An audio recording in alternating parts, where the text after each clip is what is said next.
see if I can do this a second time without being blinded by the sun. So, hello and welcome back to the Killtocraft podcast. If you are a new viewer, welcome. If you are a returning viewer, you may remember me. I hope. It's been a fair while. If you are a returning viewer, you'll know that I weren't 100% well for the majority of last year, and I'm still getting better, but I'm feeling like I'm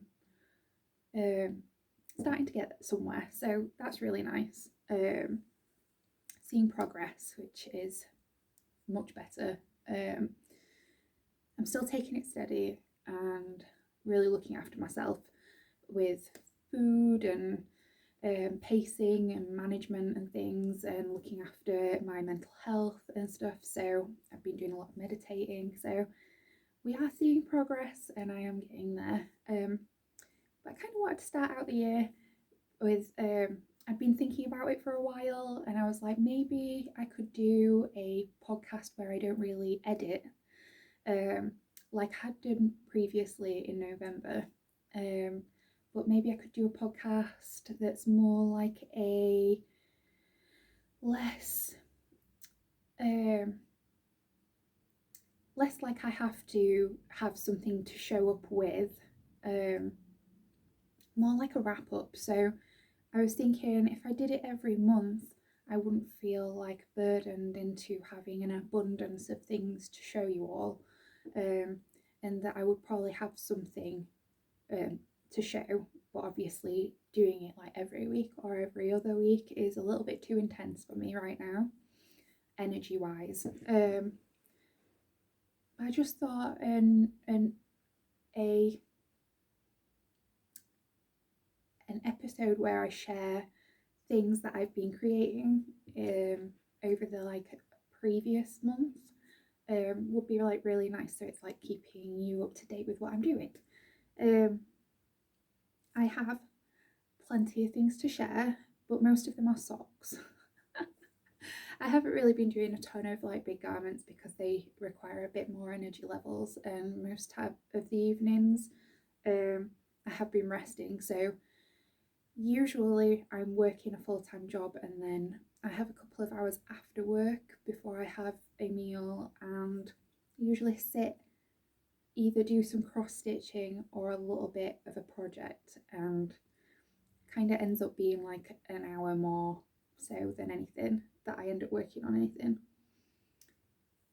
But I thought that it'd be really nice to do like a wrap-up video of what I've been making during January, and I'll probably share a few things that I have been making also through December. I am working on a cross stitch as well, but I won't be sharing that this time because I haven't really done. I've done plenty on it, but I haven't done much this past month. So I'm gonna save that till I'm working on it a bit more consistently. So it's more knitting, which I'm sure you're not gonna grumble about. I'll share the first thing.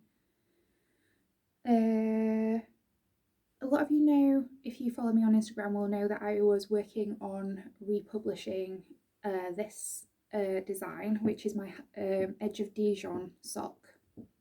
It's done in like a mistake rib, and it's more of a slouchy house sock.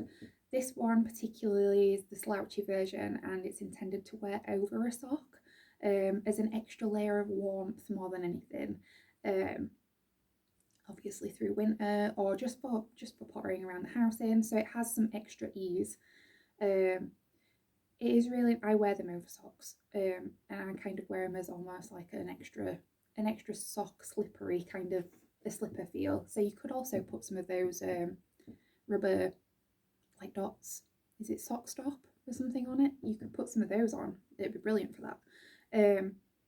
And I have like a size range that ranges from children, young children, to like adults, and the young children I don't think has as much ease in theirs because I don't want to make something where children are like tripping or anything like that. As grown-ups we have a bit more control over keeping things on our feet or not like having accidents. But I have done been redesigning the pattern for these. I'm working on it currently still, and the only reason I've not had chance to publish that and get some of the things completed is because I've just been working so hard through my work day that I've just been too tired, and I don't want to get burnt out. So I am actually kind of trying to look after myself really well. There's not a ton of stuff that I need to do left on the pattern, and I'm hoping to get it up very soon. I've also adapted it, and I've worked out a needle size change so that those of you who don't want it slouchy can now make a fitted version, which I'm really excited about, and they fit beautifully. It's done in DK weight yarn, and so you can either have a really nice fitted cozy as well, because the fabric is lovely and like cushioned almost. So you could have a really cozy fitted sock, or one that's to go over another sock. You could essentially wear them together and have extra cushy, cozy DK, double DK thickness socks, which would be really warm. It's a great pattern for as well if you don't want the slouchy ease. You have maybe your size range doesn't quite fit into the sizes that I have. I've given circumferences, so those of you that do have maybe swollen feet or larger feet may be able to then customize the may be able to take the slouchy pattern and still wear those as your general fitted sock. So that's what I really love about these, is that it kind of caters more. I know that a lot of ladies that previously have knitted these whilst they were a free pattern have knitted them because they don't have socks in their size range anywhere, and they've made multiple pairs because the slouchy version fits them as a fitted sock. So maybe if that's something, you suffer with swollen feet, maybe you have a condition, these slipper socks might be really suitable for you. Maybe you just have to extend the length of them, or maybe even not, but they might be perfect for you. So that's another thing that's really good about the slouchy version. And I kind of just wanted to give a bit more value for money, since this used to be a free pattern. I wanted to give a bit more value to the pattern, since I will in future be charging for it, because I wanted to update it. But I also wanted to add more value to it. And the reason I'm updating it and adding a price now to it as well is because I was really fond of this design, and I noticed another designer designed something so similar that I was, if you follow me on Instagram, you might have seen, I was a little bit beside myself about it. And then I realised after I contacted her, she kindly shared with me all of the differences between the two patterns, and they are different. But I was a bit blindsided to start with, and really it upset me that I thought that somebody might have taken my free pattern and just made it theirs as a pay for pattern. And I was like, no, I value my work too much that I put into these in the beginning a few years ago, and I'm not going to let that happen. And I thought, you know what, rejuvenate them. You clearly are passionate enough about this sock pattern that it is worth doing. So I have redesigned a fitted sock, and also another feature, get into features, it has an anatomical shaped toe. So it's a little bit more like a shaped for the point of your feet. So I hope you like that feature as well. It's really comfy. Yes, so I have finished one of them. I'm hoping to get some photographs, but I might have to photograph, what I might do is I might photograph one, the slouchy one with a different sock underneath, and then on the other foot photograph the fitted, so you can see them side by side. what they wear and look like. But I'm hoping to have that done fairly soon. I haven't knitted the other socks. I've just been so busy with work that it just hasn't happened yet.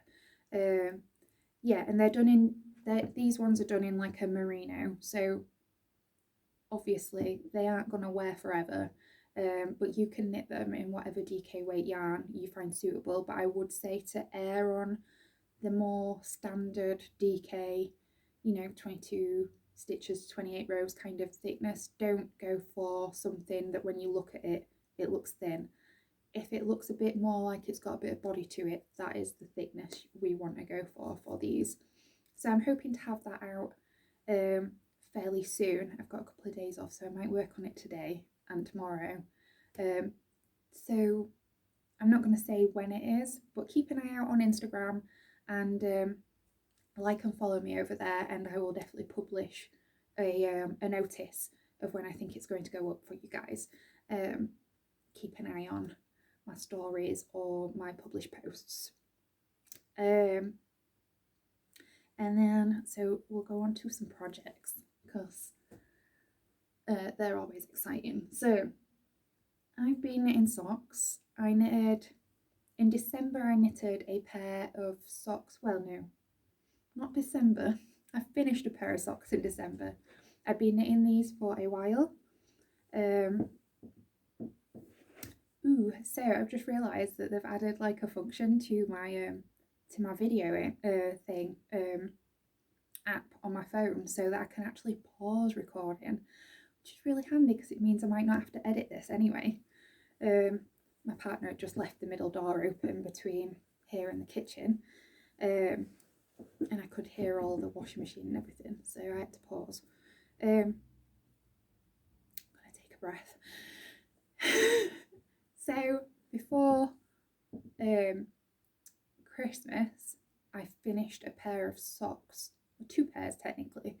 I had a skein of yarn from the previous year that I started on, I think it was for Little Bobbin's Christmas Eve 2019, and I decided I was going to use it to make my mum and me a matching pair of socks for the following Christmas.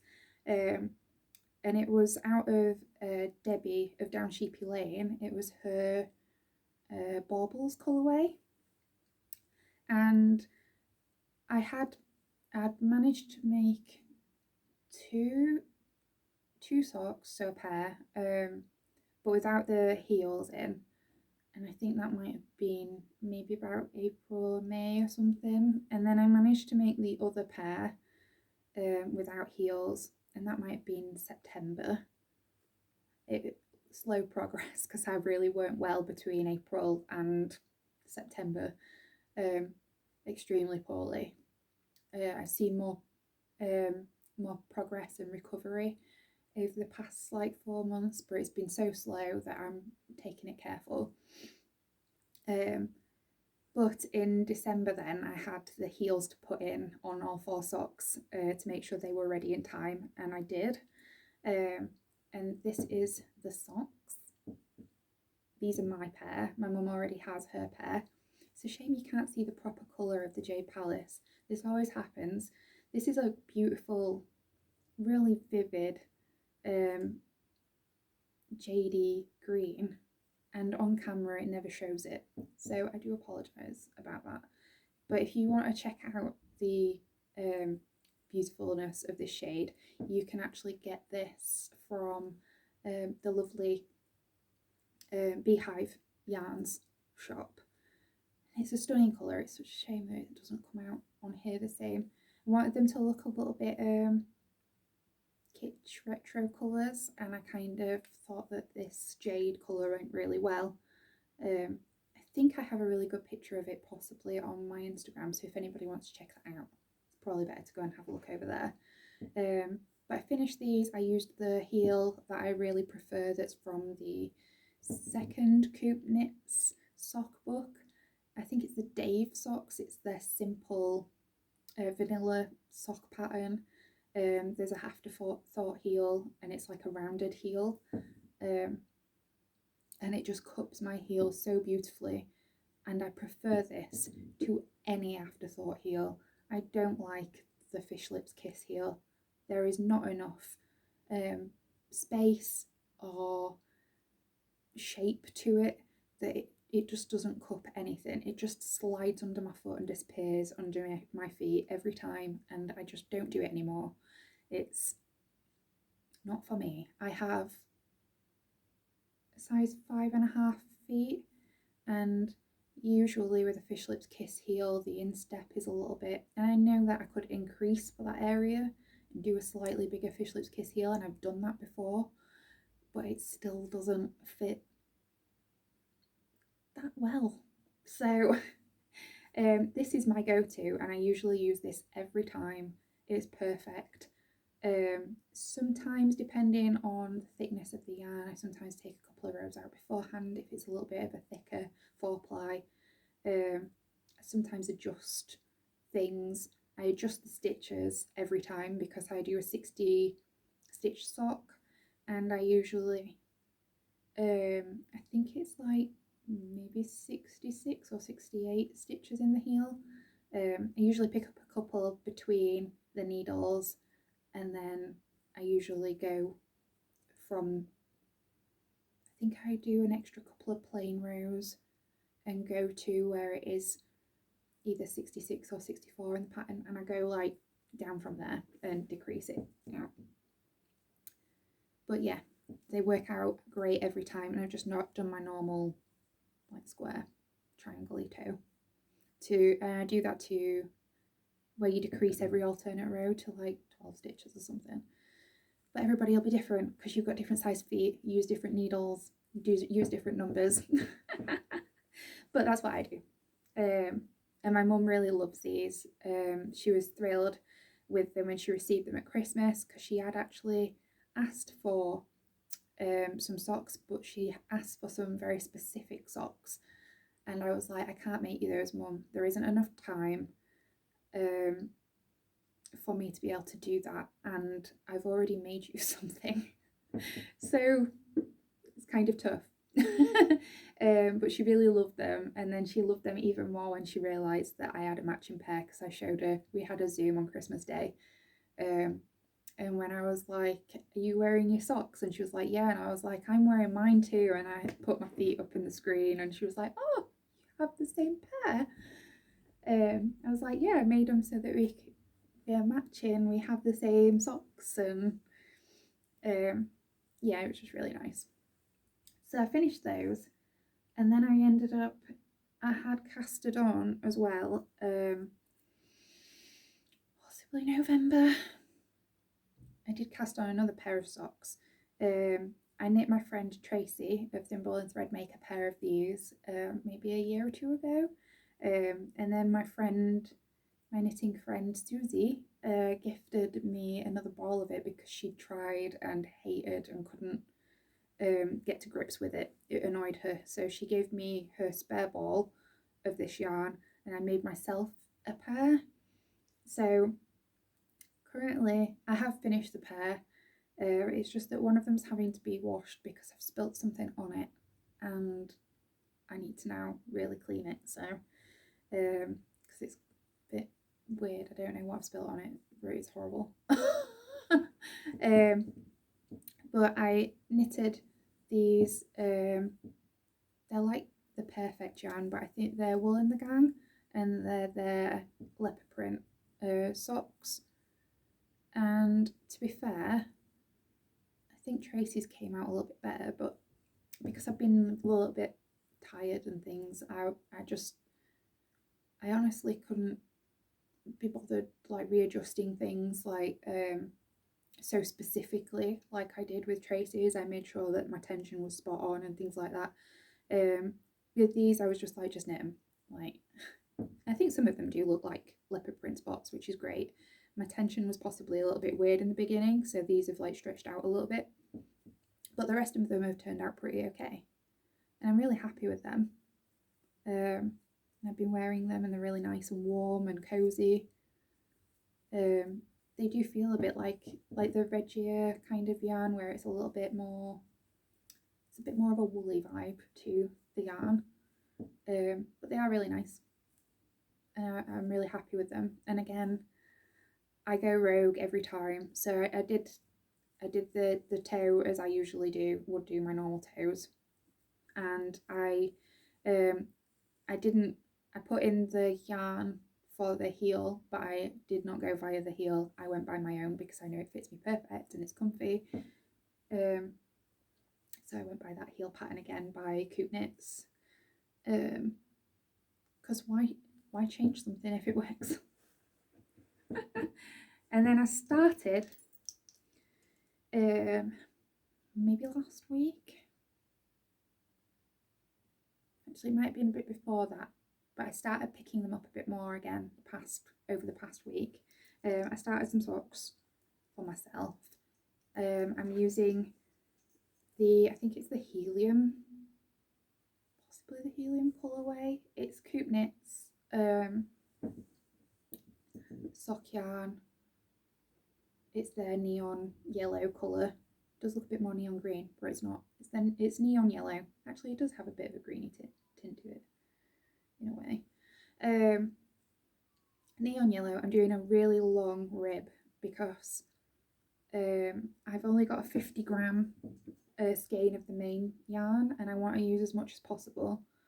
So I'm gonna knit like a long tube and then cut them and put in the heels and toes with the neon colour. But I was thinking, if I want a slightly longer rib on my sock, then I have the option to have them a bit longer. So if I do the rib in the alternate colour, but also I like the idea that I could turn these down and have like a cute folded over fancy, you know what I mean? It looks adorable. And then the stripy. I love this. I think it's the Sweet Tooth colourway. It's by Funky Fibres. I bought this in a trunk show a couple of years ago. And it's got like speckles of neon yellow. And now under my plant lamp, this glows, which is really fun. But this also glows. So I'm going to have very glowy, cute feet, and I'm going to really love it. So I'm really excited to knit these because I think they're going to really be fun. But I'm just, because I really want the cuff to be a decent size, I've been measuring and weighing. So I'm kind of going to go to 10 centimetres. I'm nearly there. About half an inch off. And then I am going to re-weigh and just see where I am with the ball of yarn. But I think I should have plenty to do what I'm wanting to do. So that's really good. I'm really happy with these. I'm kind of really excited. I want to start doing the stripy yarn though, because this has like stripes of like a really nice mint green. And it's got stripes of pink and then stripes of a speckle, like a neon speckle. Oh, it's going to be fab. It's going to be fab funky.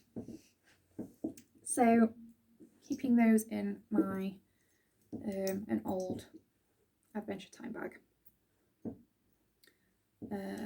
And then I've got another project. So I'll talk about this fairly briefly. I worked a little bit on this yesterday, and I only did 2 rows before I was like, wow, this is quite draining. Because it's got all these. My partner has asked me to knit the dude like cardigan for him off the Big Lebowski, and there is a pattern by, I think it's Andrea Ringleman. Andrea, is it Ringle? Something. I will put a link in the description, or you can check out my my Ravelry page if that's accessible to you. But she has a free pattern, and so I've been making this. Now the thing is with the pattern is I didn't realise that it was going to be rib and then colour work. So I was like, oh great, that's going to be a hard going knitting project. But I had already agreed to doing it, so I'm doing it, but I'm taking it very steady. The thing with the pattern is, because it's like ribbed, obviously I want that rib to be useful. Now the pattern tells you to just strand behind and like catch the threads for the colour work, but then that will take out some of the elasticity from the rib, in my eyes, in those colour work sections, and there's quite a few. So I am being a crazy person, and I'm given myself the humongous task of intarsiering all of this cardigan. Yeah, I don't do things by halves, people. If I'm gonna do a job, I do it properly.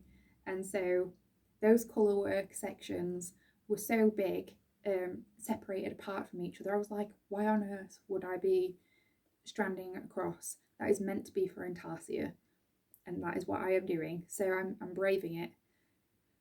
But like I say, it was doing the 2 rows just to do this section here was just very hard going yesterday. So I'm going to do a little bit at a time, and the in-between sections will grow much quicker because I can do a little bit more of those. But so yeah, and I've got to deal with all of these. I think that's why it's so exhausting. Because I've not only got to knit, but I'm also thinking I've got to remember to twist them, make sure I pick up the right one and things. And I think it's just a little bit, it takes a lot of concentration. So it's like, it is quite draining. But it should be good when it's done. I'm not using anything fancy for this. This is actually, I'm knitting this with, it's for my partner. I love him to pieces, but he will possibly want to machine wash this at some point. And he does shove his sweaters and things in the machine wash, where it's because most of them are machine washable. I'm not going to start making him wool sweaters because he will get confused and he will put them in the wash. I have bought him something that is machine washable.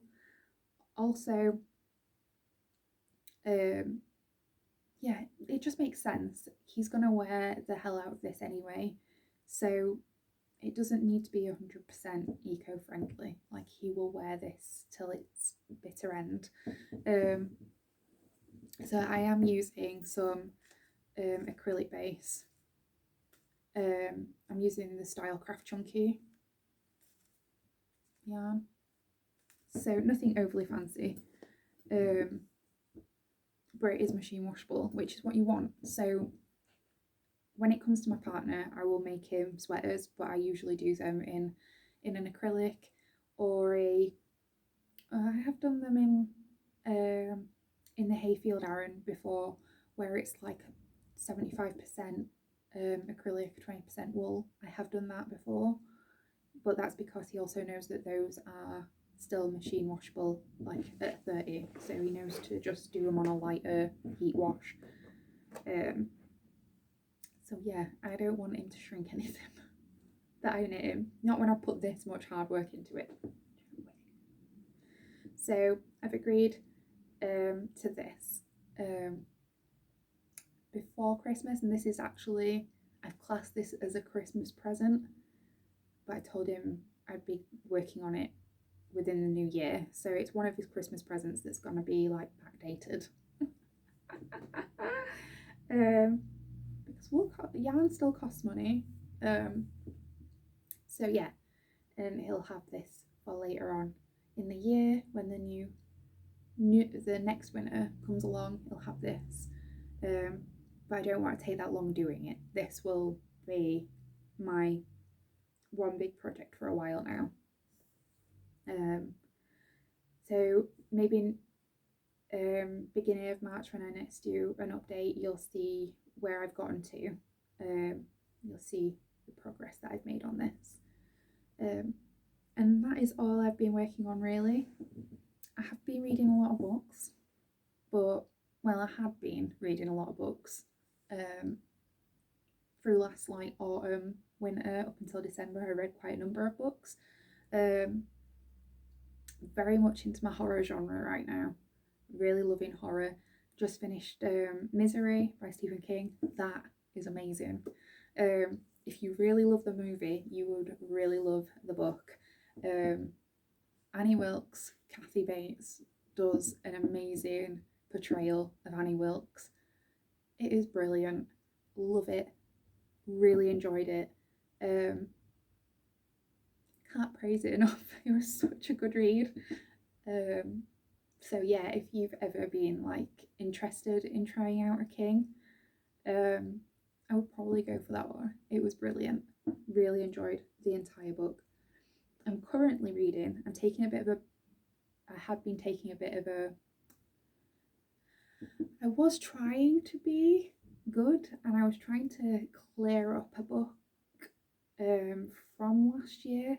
I was trying to read some of the books that I hadn't DNF'd, but I'd put aside because I weren't getting into them well, and I was going to pick them up and finish them off. And I did that with one book, which was Perfume, the story of a murderer. I'm really not enjoying it. So that I put aside. I'm not finishing that one. And I've picked up The Wicked King. So hopefully I will get that finished this month. I'm starting to get back into my reading because that one's really put me off. I really wasn't enjoying it. It was so boring. He murders somebody in like the first like 40, or I think it was like 45 pages or something. He like murders somebody, and then that is it. It's just like basically a boring story about him and his really exceptional nose smelling skills. He's really good at making perfumes. And I was just like, I'm near the 100-page mark now. I'd stopped at like about 80 because I was so bored. And then I carried going because I was like, I can get through this. It's a short book.